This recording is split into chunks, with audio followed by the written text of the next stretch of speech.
नमस्कार।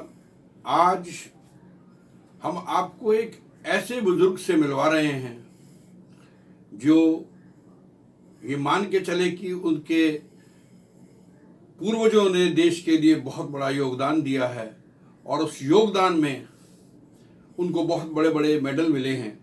आइए उनसे बातचीत करते हैं। नमस्कार, कैसे हैं आप? क्या हम तो मैं क्या सही नहीं दिखाई देता? नहीं, देखिए, मेरा कहने का मतलब ये कि आप आए हैं तो आपसे पूछूं कि आप कैसे हैं। मैं हम ठीक नहीं दिखाई देते क्या तुम्हें? हमारे चेहरे में कहीं कुछ प्रॉब्लम दिखाई दे रही है? चश्मा पहने हैं, टोपी लगाए हैं, गमछा बांधे हैं, तो क्या ठीक नहीं है हम? नहीं, मेरा कहने का मतलब ये नहीं था। मेरा मतलब ये था कि आपके पूर्वजों को बहुत बड़े बड़े मेडल मिले हैं हिंदुस्तान के लिए, और क्या कहेंगे उसके बारे में? अरे अब काय मुंह खुलवाते हो? हमारे पूर्वजों ने तो सिर्फ चापलूसी और चमचागिरी की है। अरे इसीलिए उनको ये मेडल मिल गए। मतलब आप ये बिल्कुल मानने को तैयार नहीं है कि आपके पूर्वजों ने देश के लिए कुर्बानियां दी, देश के लिए शहादत दी, देश के लिए बहुत योगदान दिया, जिसके बदले में उन्हें ये मेडल मिले हैं और ये बड़ी बड़ी चीजें। फिर वही बात, जब हम एक बात कह चुके हैं, फिर बार बार काहे उसको दोहरा रहे हो? देखो, हम बहुत क्लियर हैं कि मेडल जो उनको मिले हैं वो चापलूसी में मिले हैं। आजकल भी तो है ना, जो अवार्ड हैं वो चापलूसी में ही मिलते हैं ना।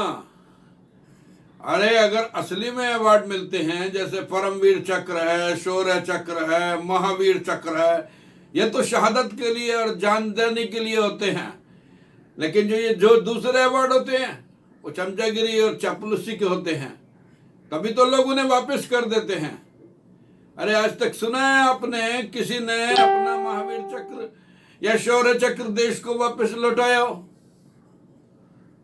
मैं भी आज इसीलिए ये अपने दादाओं के सारे अवार्ड वापस करने आया हूं, क्योंकि ये सारे के सारे अवार्ड भैया उन्होंने चापलूसी में लिए, चमचागिरी में लिए, चाटुकारिता में लिए, और हिंदुस्तानियों को पकड़वाने में अंग्रेजों की मदद की। उसके चक्कर में उन्हें ये मिले। आप कैसी बात कर रहे हैं? आपको पता होना चाहिए कि आप अपने पूर्वजों के बारे में कह रहे हैं और उन्होंने इतना कुछ किया है। अरे भैया, ये ना करने से तो बेहतर होता कि कुछ ना करते। हमें शर्म आ रही है, हम इसलिए आज ये चश्मा और ये गमछा बांध कर और टोपी लगा कर आए हैं कि कोई हमें पहचान ना ले कि हम उनके यहाँ से हैं। अरे भैया, नाम कलंकित कर दिया है पूरे समाज में। पता है, लोग कहते हैं साला ये गद्दार की औलाद है।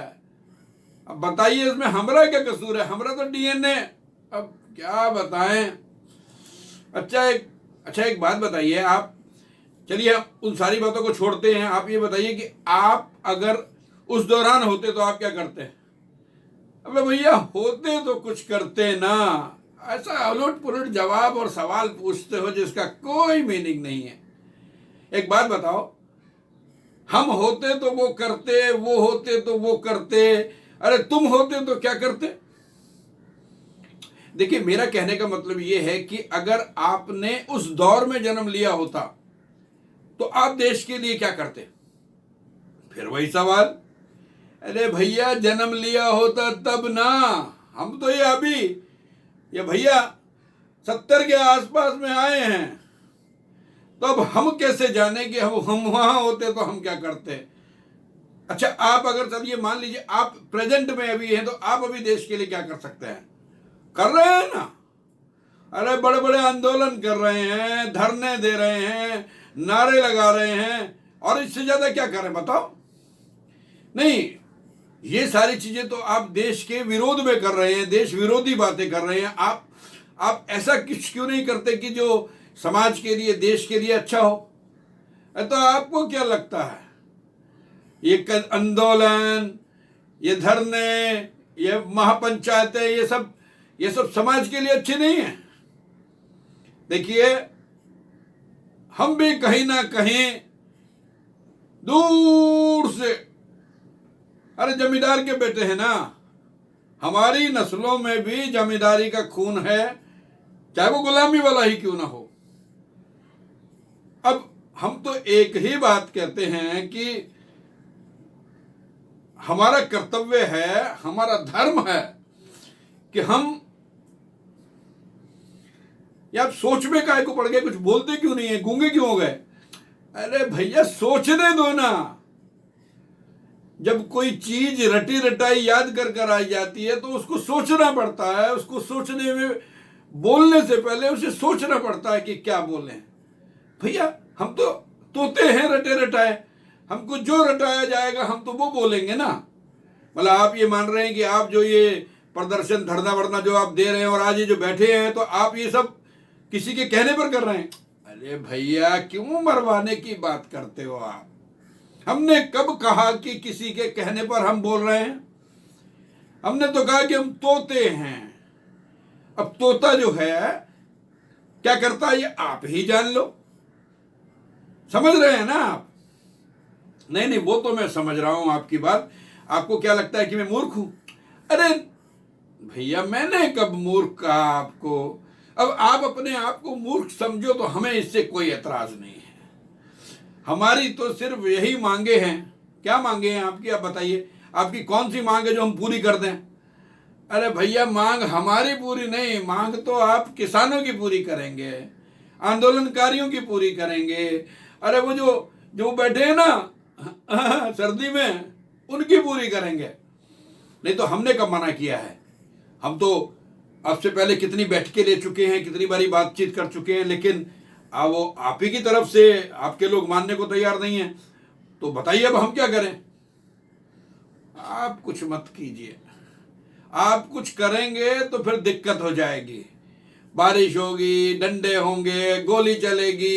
इसलिए आप कुछ मत कीजिए। आप एक काम कीजिए, वो अंग्रेजों वाली नीति है ना, फूट डालिए और शासन कीजिए।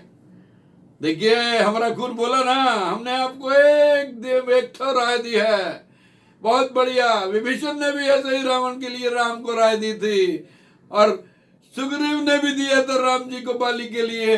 हम भी आपको ऐसे ही दे रहे हैं कि हमारे किसानों को तितर बितर करने के लिए गोली डंडा बारिश की जरूरत नहीं है, फूट डालो और शासन करो। और इतने ग्रुप हैं, तोड़ दो। अरे इसमें से 1 2 3 4 ग्रुप तोड़ दो और बाकी जो कमजोर हो उन्हें फोड़ दो। क्या भैया एकदम कमाल की बात कही है आपने। तो ये इतना ज्ञान आपके पास कहां से आया? जल लो फिर वही। हम तो पहले ही कह चुके हैं कि हमारा जो खून है वो चापलूसी का है, मक्कारी का है, गद्दारी का है। इसीलिए तो हमारे बाप दादा को मेडल मिले थे, हमें भी मिलेंगे ना अब। हाँ भाई, जिस तरह की आप बातें बता रहे हैं, जिस तरह की चीजें हैं, उसमें आपको मेडल मिलना कन्फर्म है। बस देखिए हमारा काम तो हो गया पूरा। हमारा